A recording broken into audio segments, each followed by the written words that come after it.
Hey guys, this is Alease Michelle, your online marketing and branding coach, and today's Techie Tuesday is more about techniques. So I want to talk about when we're creating graphics that are reflective of our brand, we want to be really aware of the layout and what the layout is saying, and if the images are clear, and if they're really conveying exactly what we want to convey. So today I'm going to show you some examples of the bad ones, and I'm going to show you some of the good ones. So I really want to call this series the good, the bad, and the ugly, right? All right. So let's get into it. And I'm going to start with the bad, okay? So here is a picture graphic that you would tend to see in maybe like Instagram or Photoshop. Typically what is happening here is that the person wants to showcase like all their pictures in one layout. And as you can see, I use this example of myself that I've got a picture of me at one of my selling my book. I got a photo of me one of the photographers took of me, professional photographers, me on stage, and then you got me talking to a client. But as you can also see, I've used this really bright background, okay? And I've also used text where it says photos of me. I use a very fancy, or what we would call cursive font. And then we've also, I don't know if you're really aware, you can see that there is a little edging around the border, right? Typically, this would excite people because they're able to add all these elements onto one image. But what has happened and what this picture is conveying is busyness. It is too busy. People cannot see the details. People, when they look at your images on social media, they want to see details. And this is really important for my creative entrepreneurs who are in the hair industry, the nail industry, the makeup industry, either clothing details. People want to see the details. They don't want to have to try to blow up things, and they don't want things that are going to stress the eye out. Currently, this layout right now is stressful. It's just too much going on. The font choices for photos of me, it's in a cursive font, and that is very hard to read. So when you're in, I have this like shadow behind it, and that's just too much. And it also screams amateur, like you did not get a professional to do this. And I'm not saying by any means that you need to get a designer. You just need to be really aware of some design elements. So this particular layout would be a no. Do not do this. Do not don't even use the, well, let me take it back. I'm not going to say don't use the collage effect, but there's a way to do a really good collage effect, and I'm going to show you that, okay? So let's go to the next one. Now, here's another one. Oh my gosh, there is so much going on this particular graphic that you can't even see the details. You don't even know what they're showing. You've got words on top of images that are just really hard to read.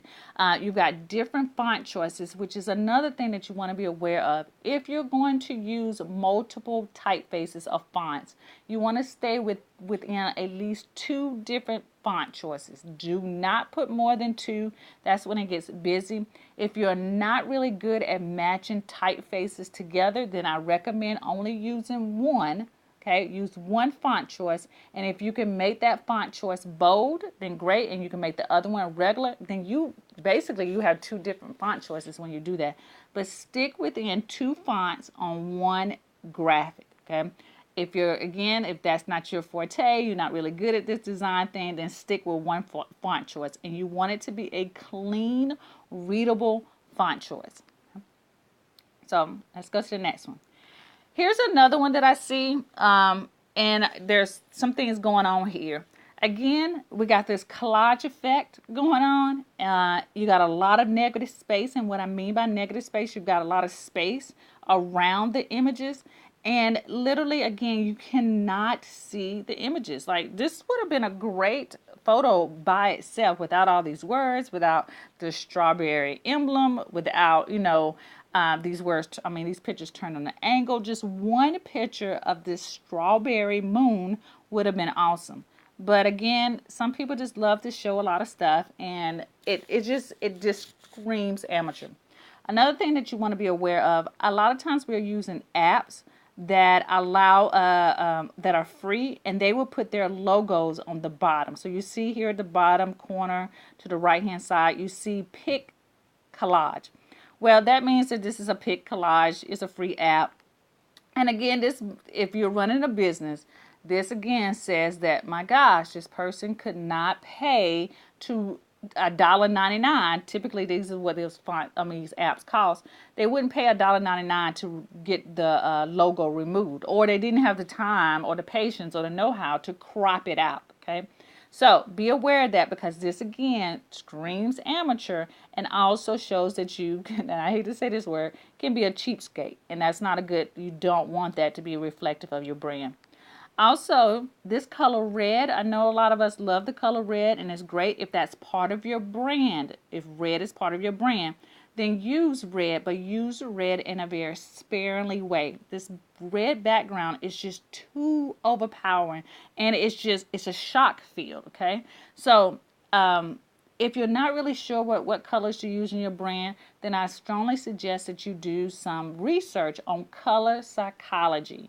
And color psychology will let you know what colors are the most appealing and what colors mean. Okay, and I can give you just a heads up. Blue is like everyone's favorite color. It's like the most liked color. So if you can incorporate blue into your branding, you are on top of it. All right, so let's talk real quick about the font choices, this typeface choice that she chose, or he chose. I don't know who did this. I cropped it from somewhere offline. This Strawberry Moon 2017, this font choice is okay. It's good. There's nothing, you can read it, you can understand it. It's fine. I think what has happened because of this really bright red background, it sort of gets lost. Okay, if it was a clean white background, then this font choice will really pop.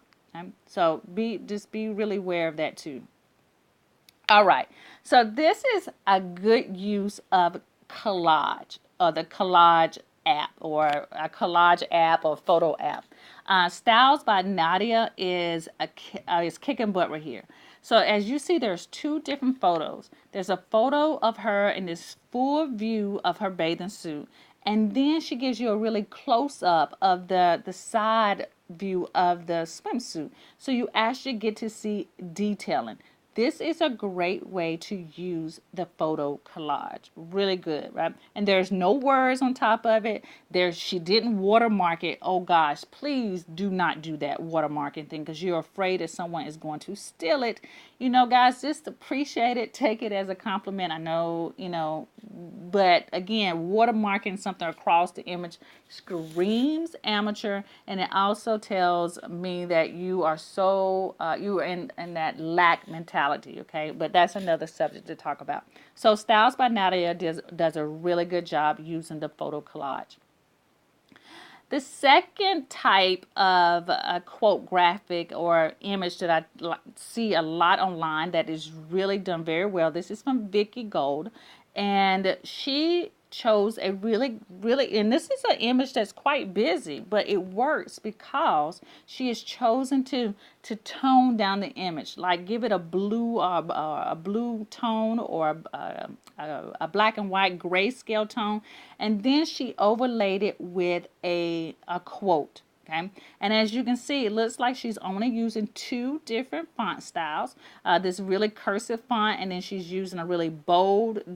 Your future and today looks like they're in two of the same font choices, but today is bolder and it is bigger. And then she uses a shape element for now, not tomorrow. Okay, so it works. It's readable. These are quotes when you create these that will get shared. People will share this. So if you're going to want to watermark something, just put your name down at the bottom, or your IG handle, or your Facebook handle, or your website down at the bottom of the image, small. Just don't put it across the whole image. That just doesn't make sense. Okay, and it just doesn't. It just screams again amateur. Okay, so Vicky does a really good job with the quote graphic layout. The second one, this is Susie, and I absolutely love all of her social media graphics because they are always super clean. And I'm able to see everything. I'm able to read certain things. It's straight to the point. And so what you see in Susie's social media graphic is that she is also using a what I call a grid layout or a photo collage. So she uses the top half of the collage is what you see the image. Okay, this is considered a style image, and if you ever want to use these type of images, this Google styled photo images, and you'll see a ton of places that you can purchase them, and there are some places that you can actually get them free. And then she uses the bottom half of the grid to put her information. So she's running a visible and unforgettable summit, and she tells you exactly using the URL where to go to sign up for this summit, and she gives you the date. Now, some of the things that I will be a little leery of is that this font choice that she used for visible and unforgettable, it's it can be sort of hard to read for certain people, or for maybe to say if your demographic is a little older, this could be a little hard to read. But it works because Susie chose to put it on a white background, and she allows her colors. I mean, from most of all her graphics, she tends to use black, white, and pink, which are part of her branding colors. So she allows the word unforgettable to be the pop of color in her layout. Right? So this works very well. You know, great image. And she also has a really gray tone of the images. It is not that bright, and that's really a good subtle way to not to be like screaming at somebody. So this is a really good job too. Susie does a really good job on this quote graphic. Then we have Danielle Laporte. And Danielle Laporte, if you guys know, she is a life coach, very spiritual person. She loves to use bright colors, but she uses the bright colors in a very nice way. So as you can see from this quote graphic, Danielle has used a gradient color. Is a gradient color, or you can say tie-dye color if you want, say that. It goes from purple to a light purple to orangey gold looking to a bright orange, right?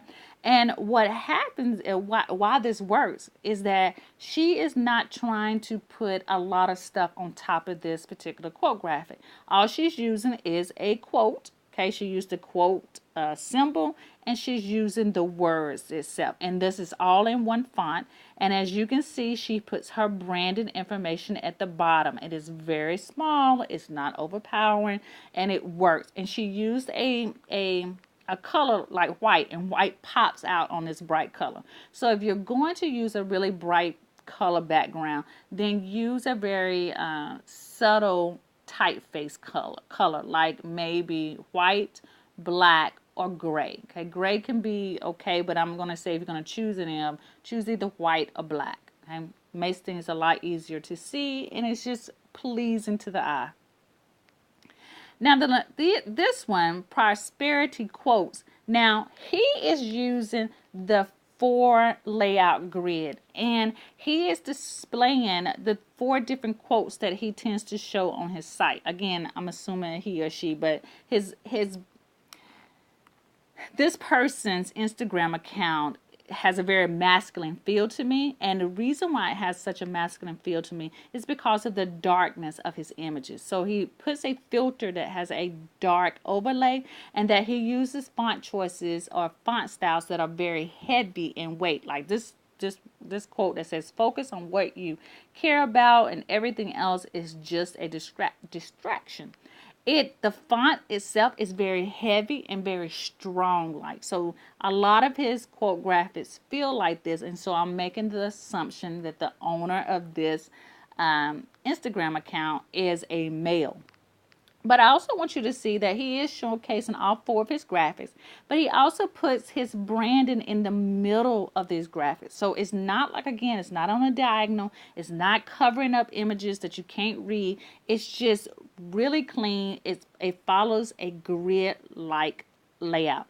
Now, I don't suggest that everyone a first timer, to try to do a layout like this if you're not good at layout, right? Don't do this, because this can get a little busy if you don't choose the right images that that fit, because if you can see these two images on the corner, like on the left hand corner, right, the top left hand corner and then the bottom right hand corner, they have the same color scheme, like they have a bluish color scheme, and then the other two have a dark grayish or black sort of color scheme, so they match. It coordinates really well. But again, I would not recommend this if you are an amateur at creating quote graphics. Okay, this is for the the big dogs who really have a good eye for designs. And you can also go to this person's prosperity quotes Instagram account and see some of the great things, exactly what he does to make his graphics pop like he does. Okay. And so here's the last one. This is Monica, and Monica is a transformational coach. And Monica is using photos of herself, which I think is absolutely perfect if you are your own brand. Right? I'm my own brand. I'm Alease Michelle. I'm my own brand, and Monica is her own brand. So using pictures of herself is going to really reflect who she is, and that that she's a personal brand. So what Monica has done is she's taken a picture for herself at the gym. She's used text on top of that image. So this image has a sort of a dark image. She might have put it like a dark filter on top of it. And then she laid the text on top. So again, you see that Monica is only using two different font styles. She's using a very cursive type font with a very traditional, looks like Times New Roman font. But the words are not over her face. It's not, turned on the angle. It is very clean, and it's in a spot that you can read. Okay.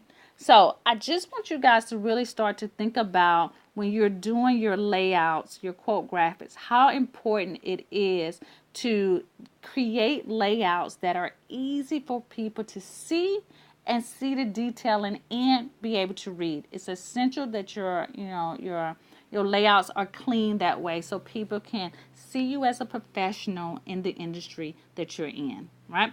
So that's today's Techie Tuesday. It was more about techniques and more, instead of like technical stuff. But I hope you guys enjoy it, and I will see you next Tuesday for another Techie Tuesday training. All right, have a great day.